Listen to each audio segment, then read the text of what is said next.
Bonjour, dans cette troisième vidéo, je me propose de faire la correction de l'exercice 4 du sujet 1 métropole septembre 2023.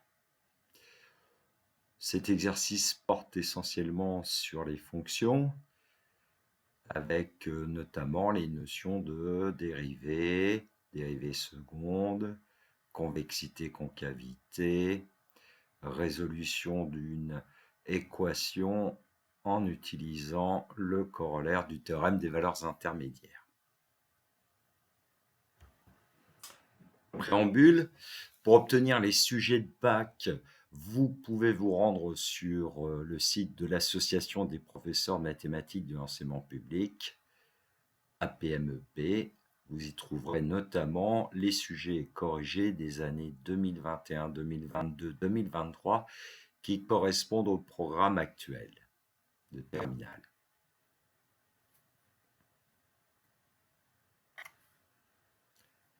Des vidéos intéressantes puisqu'elles elles corrigent des exercices de bac.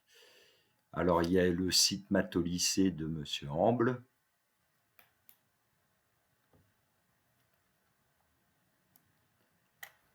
Le site Mathémax.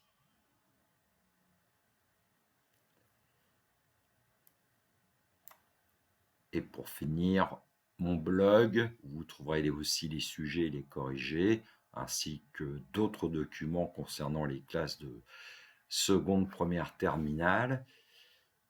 Dans un moteur de recherche, vous pouvez taper Matnik et vous rendre sur le site pédagogique, le web pédagogique, pardon. J'en profite pour les remercier et j'espère qu'ils continueront à héberger des documents de professeurs.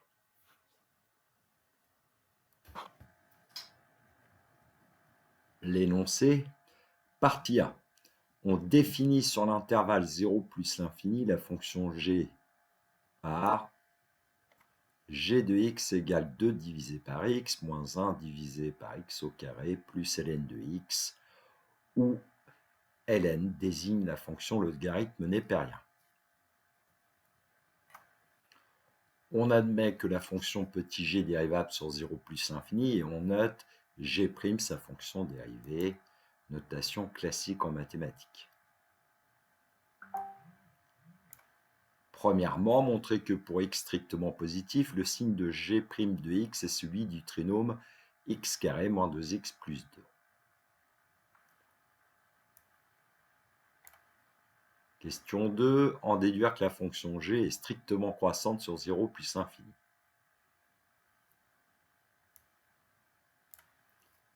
Question 3. Montrer que l'équation g de x égale 0 a une seule solution, notée alpha, dans l'intervalle 0,5, 1. Question 4. On donne le tableau de signes de g sur l'intervalle 0 plus infini. Pour x strictement compris entre 0 et alpha, g de x est strictement négative. Pour x égale alpha, g de x vaut g de alpha égale 0. Et pour x strictement plus grand que alpha, g de x est strictement positive. Justifiez ce tableau de signes à l'aide des résultats obtenus aux questions précédentes. Partie B. On considère la fonction petit f définie sur l'intervalle 0 plus infini par f de x égale exponentielle x multiplié par ln de x. On note C de f, la courbe représentative de f, dans un repère orthonormé.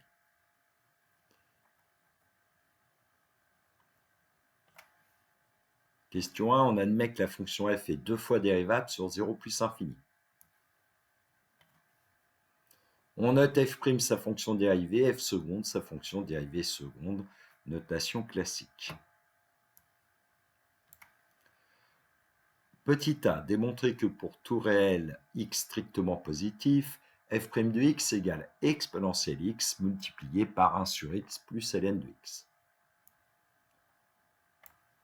Petit b, démontrer que pour tout réel x strictement positif, f seconde de x égale exponentielle x multiplié par 2 divisé par x moins 1 sur x carré plus ln de x.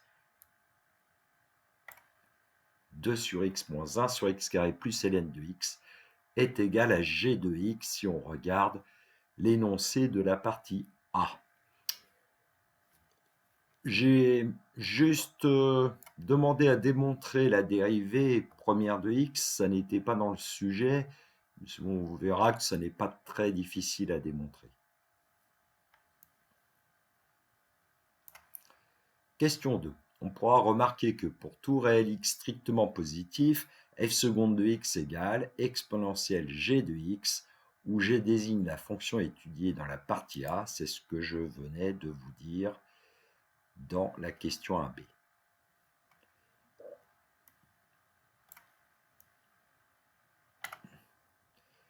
Petit a, dressez le tableau de signes de la fonction f seconde sur 0 plus l'infini, justifié.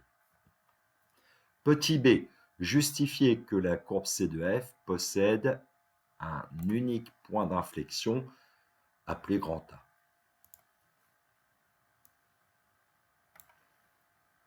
Petit c, étudier la convexité de la fonction petit f sur l'intervalle 0 plus infini, justifié.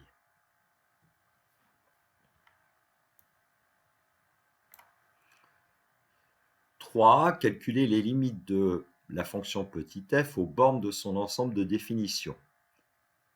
Comme l'ensemble de définition de petit f est donné et c'est 0 plus l'infini ouvert en 0, nous chercherons la limite de f en 0 plus et la limite de f en plus l'infini. Petit b, montrer que f' de alpha est égal à exponentielle alpha divisé par alpha au carré, multiplié par 1 moins alpha. On rappelle que alpha est l'unique solution de l'équation g de x égale 0. Il est important de voir que cela signifie que g de alpha est égal à 0.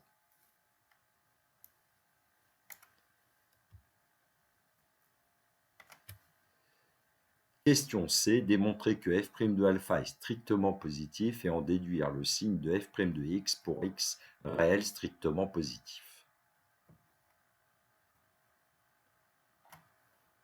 Question D, en déduire le tableau de variation complet de la fonction petit f sur 0 plus l'infini. Partie A, question 1, montrer que pour x strictement positif, le signe de g' de x est celui du trinôme x carré moins 2x plus 2. Nous connaissons l'expression de g de x, constituée de 3 termes. G de x est égal à 2 sur x, que j'ai préféré écrire 2 multiplié par 1 sur x, puisqu'on connaît la dérivée de 1 sur x. Il suffit de dériver les 3 termes pour obtenir cette expression. On simplifie un peu. Puis on range dans un certain ordre. G' de x égale 1 divisé par x moins 2 divisé par x carré plus 2 divisé par x au cube. Les dénominateurs sont différents. Nous allons réduire au même dénominateur. G' de x égale x carré divisé par x au cube moins 2x divisé par x au cube plus 2 divisé par x au cube, ce qui permet d'obtenir g' de x sous la forme d'une seule fraction, avec pour numérateur x carré moins 2x plus 2 et pour dénominateur x au cube. Le dénominateur x au cube est strictement positif puisque x est strictement positif. Conclusion, g' de x a même signe que x carré moins 2x plus 2. Question 2. En déduire que la fonction g est strictement croissante sur 0 plus l'infini. Nous venons de voir que g' de x a même signe que x carré moins 2x plus 2, donc on va étudier le signe du trinôme. Je vais utiliser une méthode avec les connaissances de la classe de première. On pose petit a égale 1, le quotient de x carré, petit b égale moins 2, le quotient de x, petit c égale 2, la constante. On calcule le discriminant, delta égale b carré moins 4ac. Donc delta égale moins 2 au carré moins 4 multiplié par 2 multiplié par 1. Donc delta égale 4 moins 8, donc delta égale moins 4. Delta est strictement négatif, donc le trinôme x carré moins 2x plus 2 est du signe de petit a égale 1 d'après le cours de première. On en déduit que pour tout réel x, x carré moins 2x plus 2 est plus grand que 0. Petite remarque, nous aurions pu utiliser la forme canonique de x carré moins 2x plus 2, puisque x carré moins 2x plus 2 est égal à x carré moins 2x plus 1, et que x carré moins 2x plus 1 est une identité remarquable. On obtient donc x carré moins 2x plus 2 égale x moins 1 au carré plus 1. X moins 1 au carré, le carré d'un réel, donc toujours positif. On ajoute 1, on obtient que x carré moins 2x plus 2 est toujours supérieur ou égal à 1. Donc x carré moins 2x plus 2 est strictement positif. Rédaction. Pour tout réel x strictement positif, x carré moins 2x plus 2 est plus grand que 0. Donc g' de x est plus grand que 0.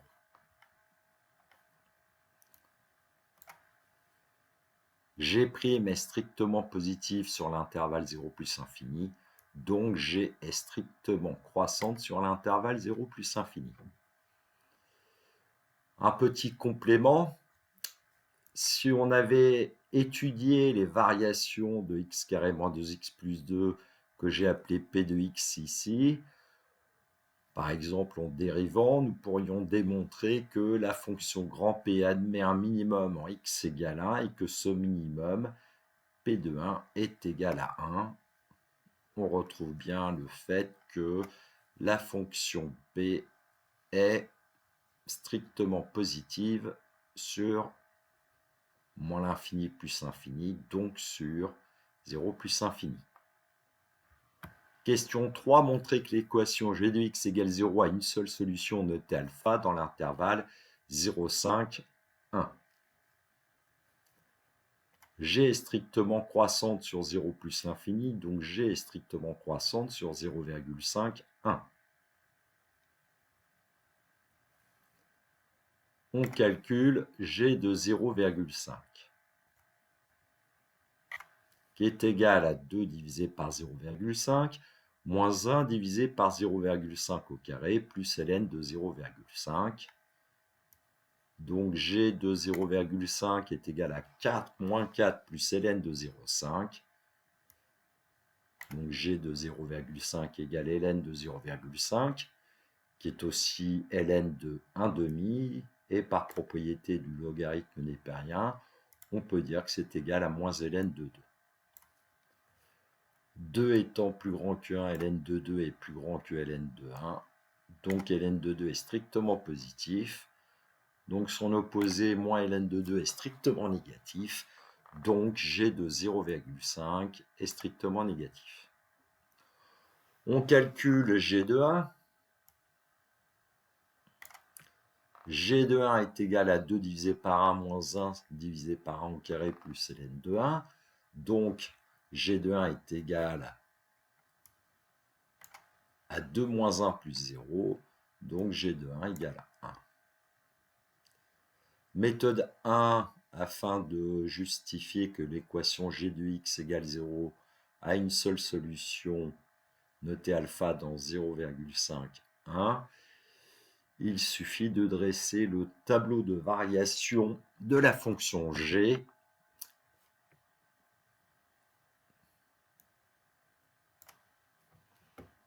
G est strictement croissante sur 0,5, 1. L'image de 0,5 est négative, moins ln de 2. L'image de 1 par G est 1 qui est strictement positif.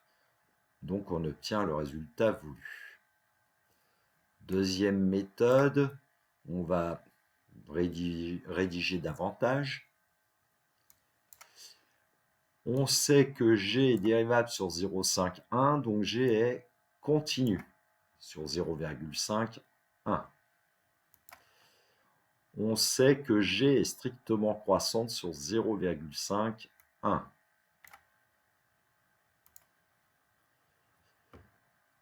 L'image par G de 0,51 est moins ln de 2, 1. Le réel 0 appartient à moins ln de 2, 1. D'après le corollaire du théorème des valeurs intermédiaires, l'équation G de x égale 0 a une seule solution de t alpha dans 0,5, 1. Un complément, dans les sujets de bac, en général, on demande un encadrement du réel alpha, ce qui n'est pas le cas ici. Avec une calculatrice, nous pouvons voir que G de 0,591 est un nombre strictement négatif. G de 0,592 est un nombre strictement positif. On range de telle sorte qu'on puisse affirmer que G de 0,591 est strictement négatif et G de 0,592 est strictement positif, donc on obtient un encadrement de alpha à 10,3 près. Utilisons une calculatrice pour vérifier un peu les résultats que nous avons obtenus. Donc, on va utiliser l'expression de la fonction G. On prend le menu tout en haut à gauche f de x. Dans y1, nous pouvons entrer l'expression de g de x.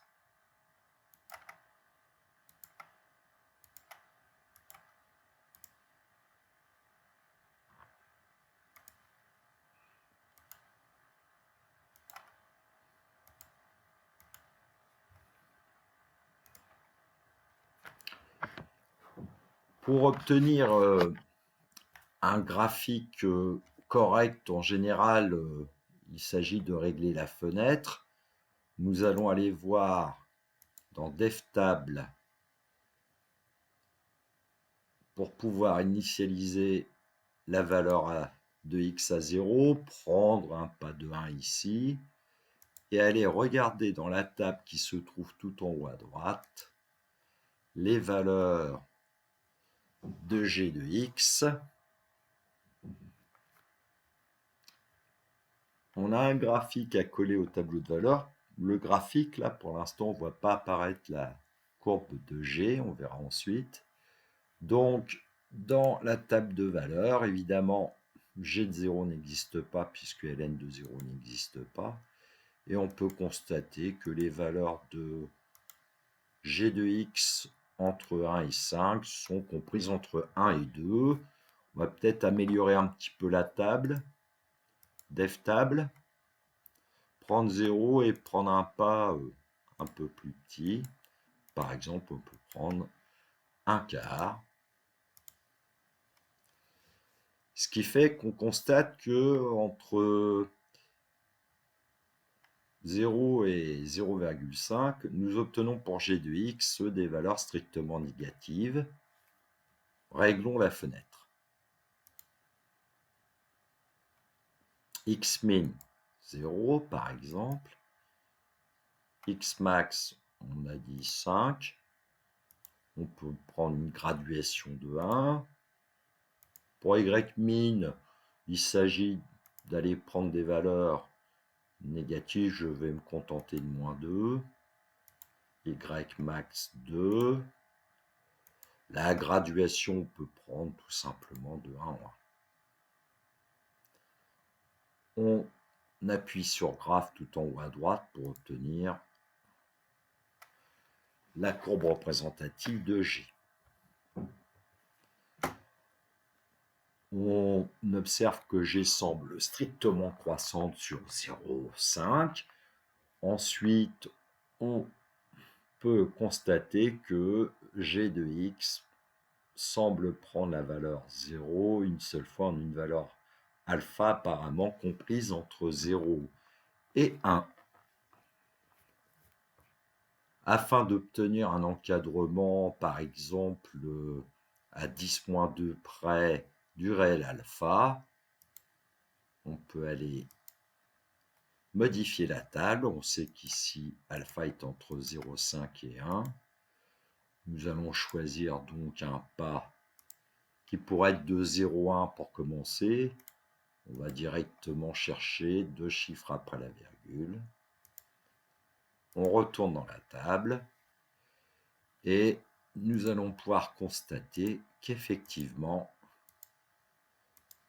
nous passons d'une valeur strictement négative à une valeur strictement positive pour la fonction g entre 0,59 et 0,60.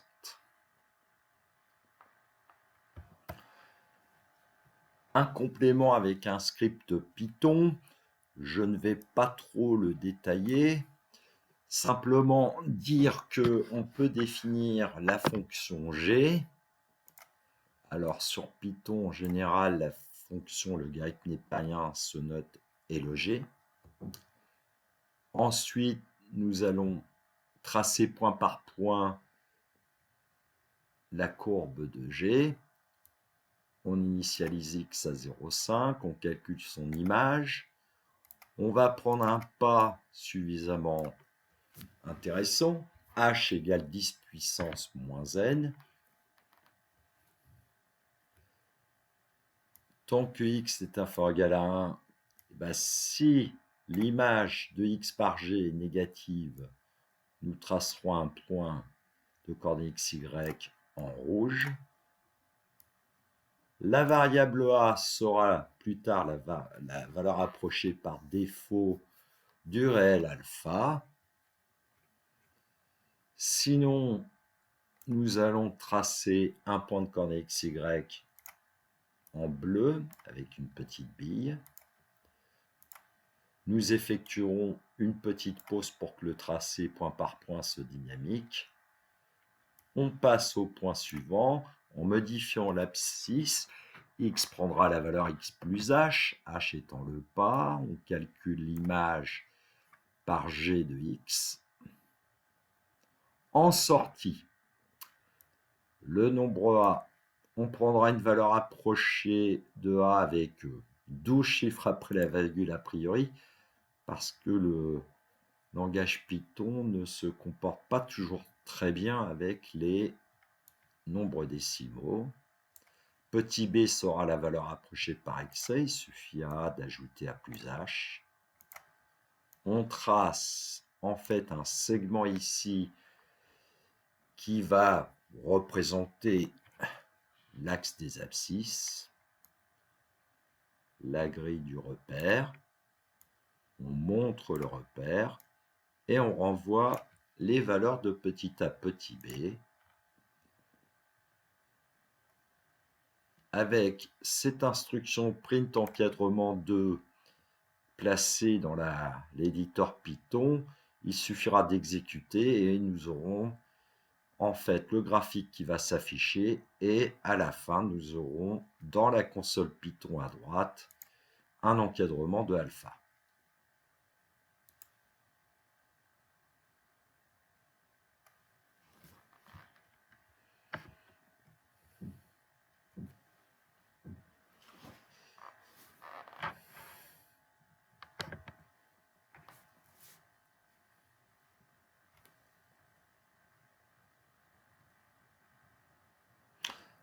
Voilà le dessin voulu. En fermant la fenêtre graphique dans la console Python, nous avons l'encadrement du réel alpha. Alpha est strictement compris entre 0,59 et 0,60 ici. Question 4, on donne le tableau de signes de G sur l'intervalle 0 plus infini. G est strictement négative sur l'intervalle 0 alpha, alpha ouvert et 0 ouvert. G de alpha égale 0. G sera strictement positif sur l'intervalle ouvert en alpha plus l'infini. Justifier ce tableau de signes à l'aide des résultats obtenus aux questions précédentes. Donc en fait, d'après les questions précédentes, on peut dresser le tableau des variations de G.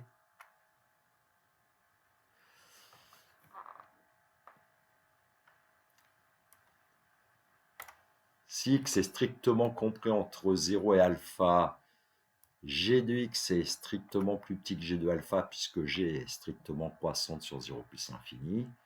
Donc on peut affirmer que g de x est strictement négatif. Si x égale alpha, alors g de x égale g de alpha égale 0. Ensuite, si x est strictement supérieur à alpha, g de x est strictement supérieur à g de alpha, puisque g conserve le sens des inégalités. Donc g est strictement positif, ce qui justifie le tableau de signes. Juste un complément, la représentation graphique de la fonction g à l'aide du logiciel GeoGebra pour vérifier le signe. Partie B, question 1, démontrer que pour tout réel x strictement positif, f' de x égale exponentielle x multiplié par 1 sur x plus ln de x. Nous connaissons l'expression de f de x. F de x est égal à exponentielle x multiplié par ln de x. Nous reconnaissons ici un produit de deux facteurs. On posera u égale exponentielle x, v égale ln de x. Nous connaissons d'après le cours la dérivée d'un produit, f égale u multiplié par v, donc f' égale u' multiplié par v plus u multiplié par v'. U est égal à exponentielle x, donc u' égale exponentielle x. V égale ln de x, donc v' égale 1 sur x. Passons au calcul. F de x égale exponentielle de x multiplié par ln de x. Donc f' de x égale exponentielle x ln de x plus exponentielle x multiplié par 1 sur x. J'ai colorié en rouge exponentielle x, puisqu'il apparaît dans les deux termes, nous allons pouvoir factoriser par exponentielle x. On obtient f' de x égale exponentielle x multiplié par 1 plus 1 sur x plus ln de x. Question 1b, démontrer que pour tout réel x strictement positif, f seconde de x égale exponentielle x multiplié par 2 divisé par x moins 1 divisé par x carré plus ln de x. D'après la question précédente, nous connaissons l'expression de f' de x égale exponentielle x multiplié par 1 sur x plus ln de x. Nous allons dériver. On reconnaît à nouveau un produit. Donc on va utiliser la démarche de tout à l'heure.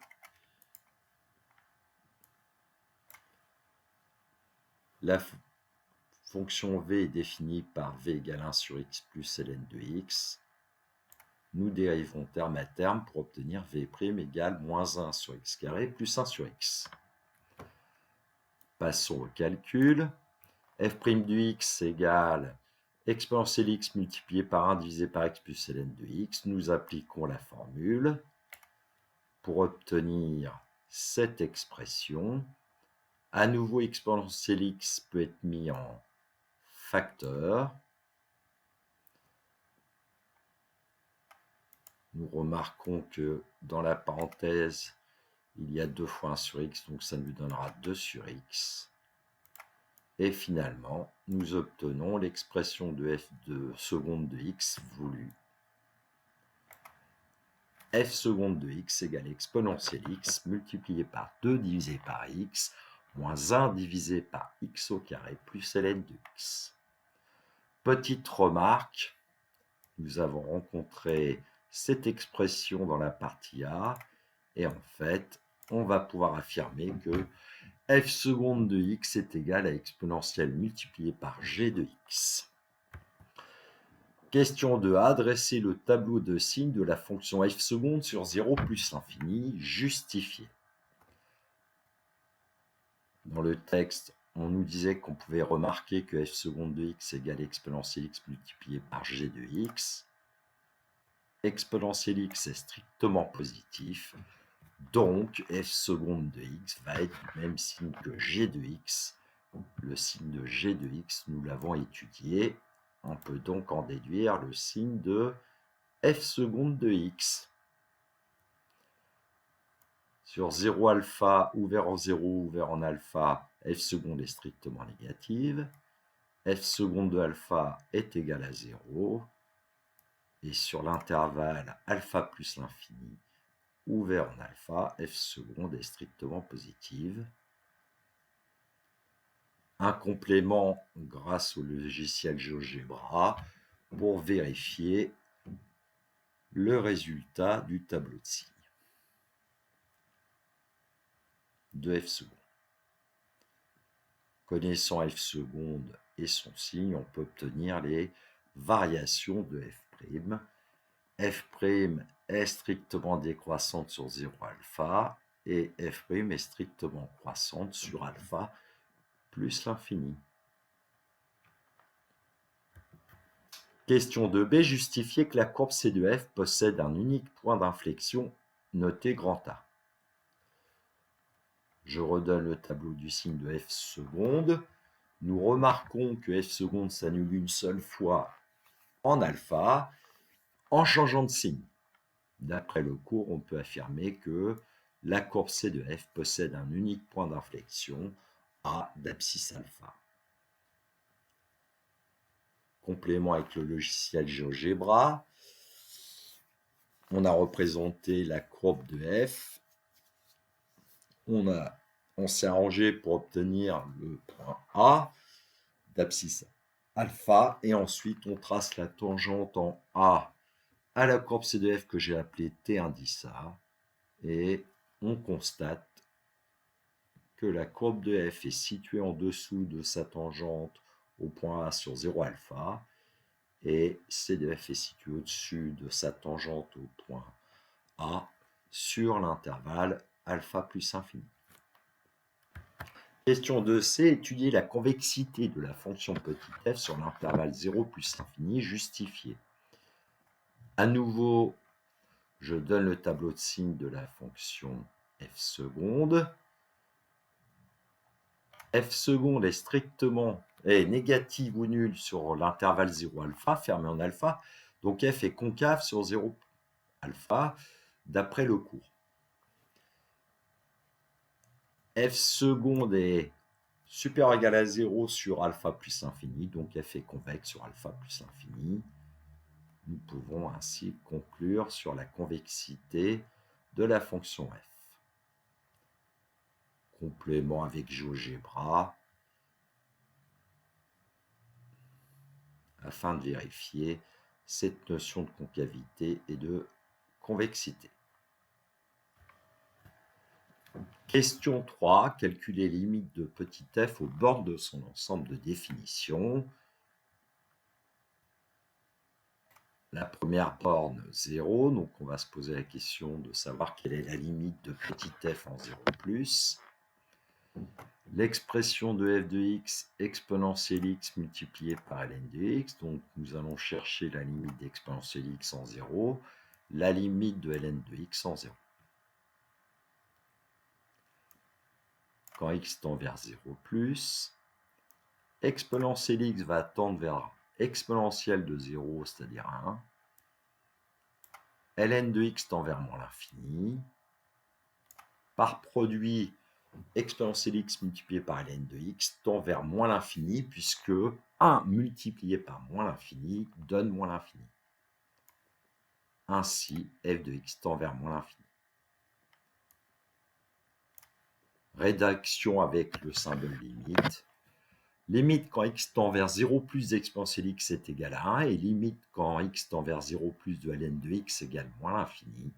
Donc limite quand x tend vers 0 plus d'exponentielle multiplié par ln de x est égal à moins l'infini par produit. Conclusion.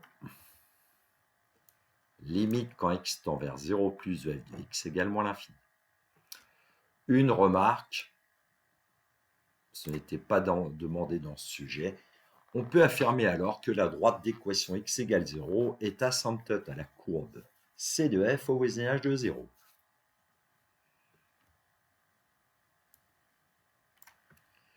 Deuxième borne de l'intervalle 0 plus infini, c'est plus l'infini. Donc on se pose la question de savoir quelle est la limite de petit f en plus l'infini. Quand x tend vers plus l'infini, on sait d'après le cours que exponentielle x tend vers plus l'infini. On sait aussi que ln de x tend vers plus l'infini.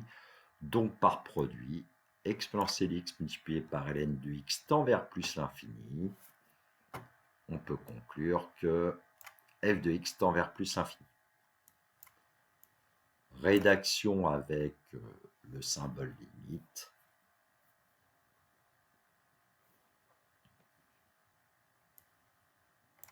La conclusion. Limite quand x tend vers plus l'infini de f de x est égale à plus l'infini. Question 3b, montrer que f' de alpha est égal à exponentielle alpha divisé par alpha au carré multiplié par 1 moins alpha. On rappelle que alpha est l'unique solution de l'équation g de x égale 0, donc g de alpha égale 0. Grâce à l'expression de f' de x, on va calculer f' de alpha. F' de alpha est égal à exponentielle alpha multiplié par 1 divisé par alpha plus ln de alpha. Alors on constate avec cette expression que ln de alpha n'apparaît pas dans le résultat attendu. Donc on va être amené à exprimer ln de alpha en fonction d'alpha. Et c'est ici que le rappel va être utile. G de alpha est égal à 0. Donc 2 divisé par alpha moins 1 divisé par alpha carré plus ln de alpha égale 0. On peut ainsi isoler ln de alpha et obtenir que ln de alpha est égal à 1 sur alpha au carré moins 2 sur alpha. Reprenons l'expression de f' de alpha que nous avions déjà trouvée. On remplace ln de alpha par 1 sur alpha carré moins 2 sur alpha. On peut regrouper dans cette parenthèse le premier terme et le troisième terme. On obtient ainsi f' de alpha égale exponentielle alpha multiplié par 1 sur alpha carré moins 1 sur alpha. Dans la parenthèse, il y a une différence de fraction. Nous mettons les deux fractions au même dénominateur, alpha carré. On obtient ainsi f' de alpha égale exponentielle alpha multiplié par 1 moins alpha sur alpha au carré. Ce n'était pas tout à fait le résultat donné par l'énoncé, mais ces deux expressions sont égales. Conclusion, f' de alpha est bien égal à exponentielle alpha divisé par alpha au carré multiplié par 1 moins alpha. Question 3c, démontrer que f' de alpha est strictement positif et en déduire le signe de f' de x pour x réel strictement positif. Nous venons d'obtenir une expression de f' de alpha. On nous demande de démontrer que cette expression est strictement positive. Il est clair que exponentielle alpha est strictement positif, alpha au carré est strictement positif. Il s'agit donc de s'intéresser à 1 moins alpha et montrer que ce nombre est strictement positif. On sait que alpha est strictement compris entre 0,5 et 1. On va essayer d'encadrer 1 moins alpha. Pour commencer, on prend l'opposé. Moins 0,5 plus grand que moins alpha plus grand que moins 1. Puis nous ajoutons 1. On ne change pas le sens des inégalités. On en déduit un encadrement de 1 moins alpha entre 0 et 0,5, ce qui veut dire que 1 moins alpha est bien strictement positif.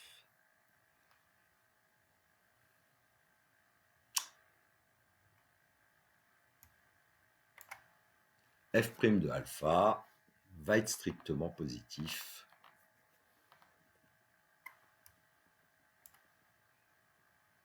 Nous dressons le tableau de variation de la fonction f'.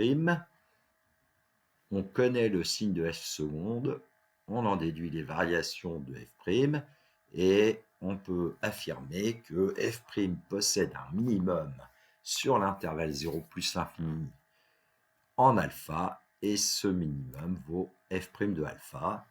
Comme f' de alpha est strictement positif, on en déduit que f' est strictement positive sur l'intervalle 0 plus l'infini. Avec le logiciel GeoGebra, nous vérifions ce résultat. Question 3D, en déduire le tableau de variation complet de la fonction petit f sur 0 plus infini.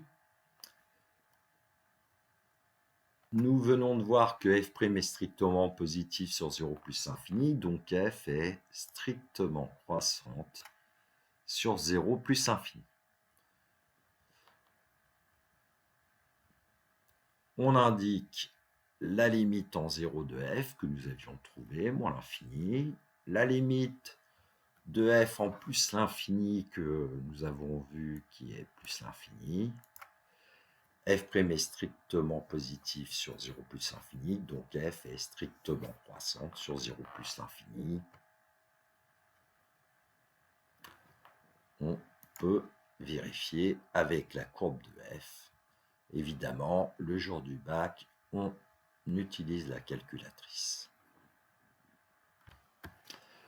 Voilà, c'est terminé pour la correction de cet exercice. Je vous souhaite une bonne journée. Prenez bien soin de vous. Bon courage aux élèves de terminale. Au revoir.